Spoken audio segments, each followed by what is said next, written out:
Bom, boa tarde a todos. Meu nome é Celso Cunha, sou presidente da Associação Brasileira de Desenvolvimento de Atividades Nucleares e queria agradecer a toda a equipe organizadora do ECOA PUC pelo convite. E estava pensando na sexta-feira, quando fui convidado, sobre o que a gente ia falar do nuclear. O nuclear é um tema tão interessante, e ao mesmo tempo tão provocante nos últimos dias, mas provocante pelo lado ruim, pelo lado negro da força. Vamos falar do lado bom da força. Vamos entender um pouquinho por que o nuclear é tão interessante. É interessante para o Brasil, é interessante para a China e é uma tendência mundial. E vamos tentar aqui abrir nossos corações e tentar entender exatamente do que a gente vai falar aqui. Bom, primeiro a gente tem um mercado elétrico em transformação com o aumento global do consumo mundial de eletricidade. Se a gente olhar aqui, o consumo da energia está subindo toda a vida, a previsão de demanda necessária para o Brasil até 2026, isso aqui são dados oficiais da EPE, e a gente atingir aí a ordem de 741 megawatt. No PDE 2026 isso está estabelecido. Estamos falando aqui num crescimento de 72% aqui quando a gente compara. E para 2016 foi 44% maior quando a gente compara esses períodos. Para fazer frente a um crescimento de uma sociedade como essa, nós vivemos numa sociedade que é consumista. É o nosso consumozinho do nosso tablet, do nosso computador, e nós nem começamos com isso ainda. Se a gente olhar o mundo afora, nós estamos longe ainda desse crescimento. A gente tem um longo caminho aqui para percorrer. A evolução da demanda de eletricidade no Brasil, ao longo dos últimos anos, a gente pode ver, mesmo com essa pequena queda aqui, todo mundo deve lembrar o efeito de 2014 e 2016, que foi o período nosso político de crise, mais acentuado de crise, não que a gente tenha saído dele. Bom, e o consumo, quando a gente olha o consumo per capita, e aqui eu marquei o Brasil e a China, comparado com, por exemplo, Canadá, Estados Unidos, nós estamos muito longe. Nós temos muito para crescer ainda em termos de uso de eletricidade. E esse processo vai crescer aí mais do que já cresceu o dobro desde 1990 e vai crescer muito mais. Se a gente... Opa, acho que eu passei uma a mais.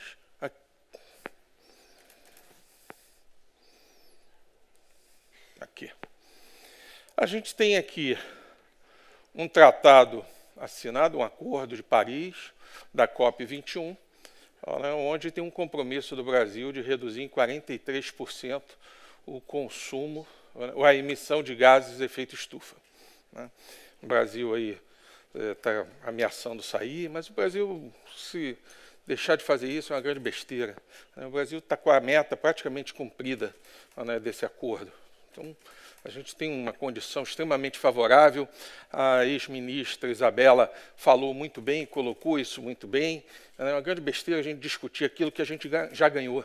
É uma batalha que está praticamente ganha, essa das metas assumidas pelo Brasil. E isso aqui, por que a gente está falando disso tudo?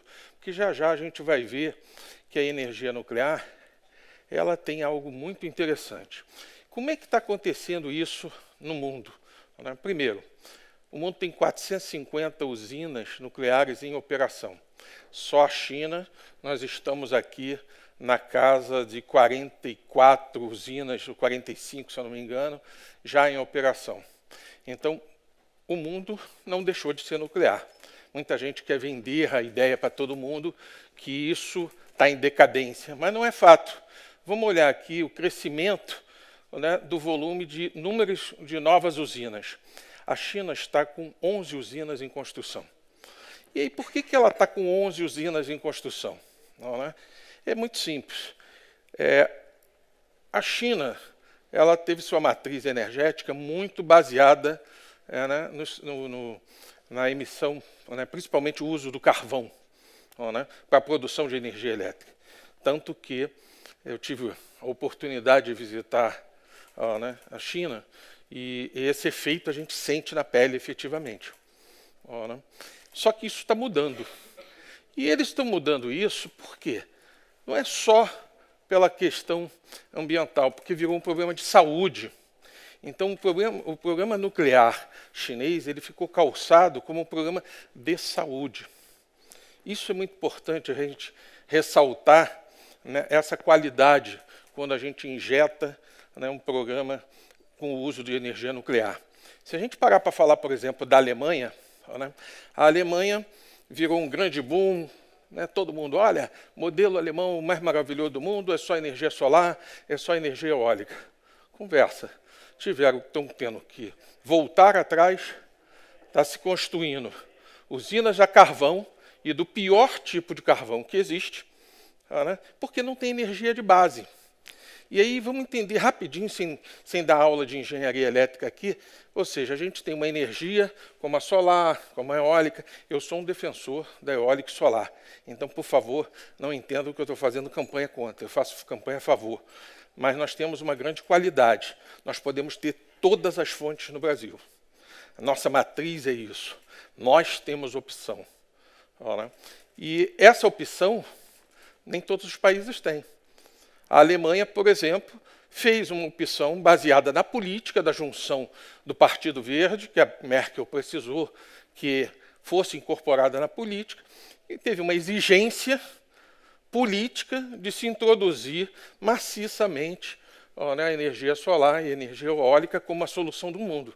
Isso não foi fato, tanto que está se recuando, e hoje em dia os maiores ambientalistas do mundo começaram a ser nucleares. Né? Que coisa interessante, né? Parece um paradoxo, mas não é não. São realidades que a gente vai desmistificando. Por quê? Porque esta fonte né, ela é de baixíssima emissão de CO2. A pegada de carbono dela é muito baixa. Tá? Rapidamente, vamos falar um pouquinho de um problema que a gente vive aqui no Brasil, que o Brasil ele tem uma matriz muito parecida com a matriz energética canadense. Ou seja, nós temos uma base hídrica muito forte. Só que, ao longo dos últimos anos, nossos reservatórios não se recompuseram, né? Nem irão se recompor. Então, a gente tem uma nova realidade.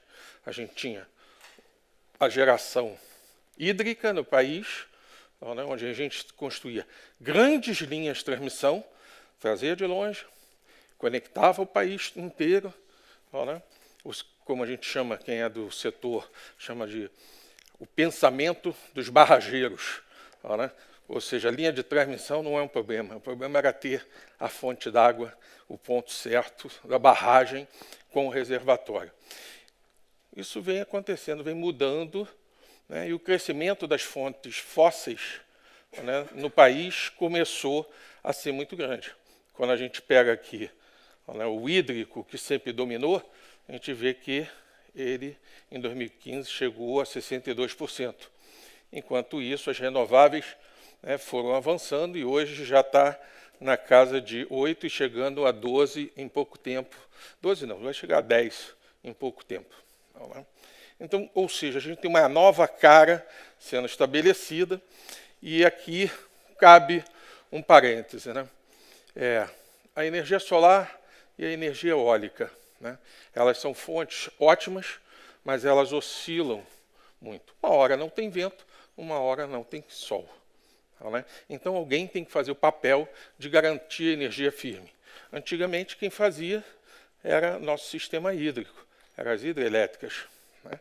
Agora, não tem para onde crescer as hidrelétricas, porque os pontos que existem ou estão em terras indígenas, ou são muito distantes, ou são impactos monstruosos a serem compilados. Né? E aí, você só tem um caminho. As térmicas. Térmica a gás, térmica a óleo, térmica nuclear. tem espaço para todas. Até porque o Brasil tem uma reserva de gás monstruosa. Monstruosa, é um negócio muito grande. Só que o nosso gás, por exemplo, de Libra, ele requer um nível de purificação que o custo dele é bem mais alto em relação a outros tipos de gases que a gente tem por aí. Então, isso passa a ser uma questão que a gente precisa olhar. Outra questão importante, que cada carga dessa, ela tem um comportamento, ela tem uma taxa de resposta para o sistema. A energia nuclear é o Fusca. Se ligou, vai embora, volta daqui a 2 anos, bota mais combustível e vai embora de novo. O nível de confiabilidade e o nível de segurança, morre mais gente num elevador do que por morte de energia nuclear. A gente vai ver na frente, por acaso eu tenho um slide que mostra um pouquinho disso. E aí, sem nenhum tabu, eu acho que a gente tem que discutir. As pessoas falam, mas e Chernobyl? E lá o que foi Fukushima? Vamos falar um pouquinho rapidinho, vamos tentar chegar lá. Bom, o que eu falei para vocês, quando a gente olha o nível de emissões de CO2, o nuclear com 12 gramas, a bioenergia 230, o gás com 490, petróleo 733, carvão com 820. Isso aqui já tem números mais novos, e o carvão hoje em dia já atinge níveis bem razoáveis. E aí a gente tem que olhar um outro lado social, quando a gente fala do carvão, no caso do Brasil, não dá para fechar as térmicas a carvão, por exemplo, de Criciúma. A gente mata a cidade inteira. Tem que ter bom senso, tem que ter equilíbrio. Isso é a grande questão que se coloca. Bom, nuclear, uma fonte limpa, segura e competitiva. Competitivo. O Brasil, ele é o 7º maior, tem a 7ª maior reserva de urânio do mundo. Mas só que a gente só pesquisou é 1/3 do território nacional. Se a gente pesquisar o restante dos 2/3, nós seremos o 2º ou o 1º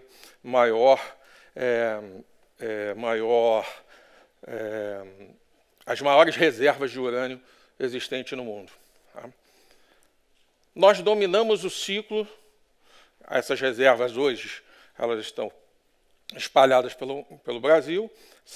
Caetité é a que está funcionando, Santa Quitéria é a ideia do governo, está bem avançado isso aqui, e parou por falta de dinheiro, uma série de coisas, e agora vai parar mesmo, porque vai se discutir todas as questões de barragem, e aqui também não é diferente, é uma mineradora. Nós estamos falando de uma mineradora que extrai urânio. Aí todo mundo diz, só sai urânio. Não, não só sai urânio. Não só sai urânio. Sabe por que sai mais aqui? Potássio. Nosso potássio que vai para a agricultura vem da África do Sul. Ou seja, aqui o que sai de materiais nobres é imenso. Temos que ter cuidado, temos que ter cuidado. Temos que ter muito cuidado. A gente não é só, porque quando você extrai a pedra, como qualquer outro minério. E é um processo de mineração. Agora, junto com isso, sai o mesmo material que a gente produz os painéis solares. E que hoje não tem legislação nenhuma, a vida útil deles é de 7 anos, podendo chegar a 10, os melhores. E quando acaba a vida útil, faz o que com aquilo? Joga no lixão. Então, assim, é ruim? Não, não é ruim. O tempo todo vocês vão escutar de mim aqui. É ruim? Não, não é que é ruim. Temos que ter um equilíbrio. Bom, o Brasil tem uma questão tecnológica importante, porque ele domina todo o ciclo de produção. Nós dominamos todo o ciclo de produção. E somente 3 países no mundo têm ciclo tecnológico, têm capacidade de produção e têm o minério. Estados Unidos, Rússia e Brasil. Isso dá independência. é o nome disso. Né? Pode acontecer a chuva de canivete mundo afora, e você é capaz de manter isso aqui. Uma outra questão está ligada à eficiência, né? Por exemplo, um painel solar, a eficiência dele, em média, é de 22,5%. Já tem painéis que chegando a quase 30%. Tá? Os melhores painéis estão perto de 30%. Né? Isso quer dizer, você pega um ano inteiro, né? 1/3 do tempo, aquilo ali gera alguma coisa. Né? Se a gente pegar o solar, 39,5%. Aqui a gente tem um problema tecnológico. As turbinas nossas são importadas, são para o vento lá de fora. Quando bate no vento do Nordeste, que era para durar 15 anos, está durando 5. Né? Então, é um problema. Né? E aí, o Nordeste está acontecendo o quê? 78% da energia produzida no Nordeste vem de solar e eólica. Né? É alarmante. Então, você não tem os rios subindo no Nordeste, o risco hídrico altíssimo. Você com o nível de geração batendo 78%, para a gente ter um colapso de energia no Nordeste, falta pouco. Né? Por outro lado, pode ser o próximo candidato a receber uma energia nuclear. Está previsto a construção de uma usina a gás monstruosa, tem que ter um reservatório monstruoso, tem que ser na orla do mar, né, no Nordeste. Isso aparece no PDE e eu arriscaria dizer que o risco é muitas vezes maior do que o risco do empreendimento nuclear. Né? Porque o nuclear, como ele é tão seguro, tão debatido, tão questionado, tão supervisionado, só o Brasil tem 4 grupos diferentes supervisionando o tempo todo, não só a produção, como a geração de energia. A Agência Internacional, aqui os parceiros do Sul, é uma supervisão contínua disso aqui. Opa, perdão, falta falar aqui. Bom, e na questão de espaço, né, isso aqui é só para a gente demonstrar o tamanho de uma área que cada um ocupa num projeto, e o nuclear está aqui. Esse é o tamanhozinho de uma área. Isso aqui significa que eu posso botar perto dos grandes centros consumidores as usinas, que é o caso de Angra. Né? Então, o custo com transmissão, que antigamente a gente olhava para as hidráulicas e linha de transmissão não é um problema. Né? O modelo que vem sendo usado pela EPE até hoje é um modelo que mascara uma série de fatores, entre eles os custos de linha de transmissão e principalmente os dos subsídios dados a algumas fontes. Bom, em termos de custo de energia elétrica, está aqui o nuclear. Né? Se a gente comparar com as outras fontes, a gente tem um custo extremamente razoável. Né? Isso aqui são números internacionais. Né? Não podemos falar sobre Angra 3, porque na Angra 3, esse número aqui não pega o fator brasileiro da Lava Jato. Aqui a gente teria que somar Lava Jato. Né? E aí, isso é um problema que a gente tem, temos que resolver. Né? Vai resolver. Né? Bom, aqui que eu falei para vocês, isso aqui é o número de mortes por potência instalada nuclear. Né? Aqui você compara com as outras fontes, e a nuclear é 0,04. Né? A gente tem duas questões aqui importantes que eu deixei para falar depois. Primeiro, o incidente de Chernobyl, né, que está na nossa história, né? Ele é um incidente que ali era uma usina de plutônio. Né? Plutônio é para fazer bomba. O Brasil não produz bomba, está na sua Constituição e não temos como produzir bomba. Então a gente tem que falar abertamente. Né? Toda vez que as pessoas querem denigrir, elas puxam isso. E aí a primeira imagem que vem na cabeça de todo mundo é o quê? Hiroshima. Né? O mundo foi apresentado a uma explosão nuclear através de Hiroshima. Então, as pessoas, na mesma hora, elas olham para aquilo e dizem, mais um maluco, vai explodir uma bomba, vai nada. Né? O elevador da sua casa vai cair, você vai morrer e a usina vai continuar lá. Então, é um comparativo, grotesco, mas verdade. Vamos falar um pouquinho, né, o pessoal chama de resíduo. Eu botei aqui resíduo proposital. Né, nós não temos resíduo. Isso é uma inverdade. Nós temos combustível empobrecido. Se fosse resíduo, dá para mim que eu ia ficar bilionário. Né? Isso é combustível empobrecido. O Brasil não tem a capacidade de reenriquecimento disso. Agora, isto tem uma questão importante. Por que a gente não pega isso e manda, por exemplo, para o Japão? O Japão tem essa capacidade de reprocessar, né, o combustível empobrecido. Porque no processo sai plutônio. Plutônio é para armamento. Claro, tem outros usos, mas o uso mais conhecido é para a produção de arma nuclear. Então, hoje, isso fica armazenado, está nas piscinas, e agora está se construindo, né, o que a gente chama são canisters que você deixa o material inerte, né, lá dentro da área. Né. O volume a gente está vendo aqui, 20 metros por 27 toneladas, você converte em 20 metros cúbicos. Né. Pequenininho, né? É assim que você vai envelopando e guarda lá. Bom, só para a gente... Estamos chegando ao fim aqui. Qual será a energia de base para um sistema limpo? Essa é a pergunta que a gente faz para a nossa matriz energética. Né? Quando a gente pega aqui, o governo está para lançar o Plano Nacional de Energia 2050. Há poucos dias eu tive com o ministro e falei para ele que eu não priorizaria isso, não. Né? Porque o Brasil não tem credibilidade para falar em plano de 2050, que sai em 2030. As empresas não tomam decisões baseadas nesses planos. Eles tomam decisões baseadas no decenal. Né? E aí o decenal nosso, ele não trata determinadas fontes que ficam de fora, como a nuclear e como as usinas hidrelétricas com reservatório.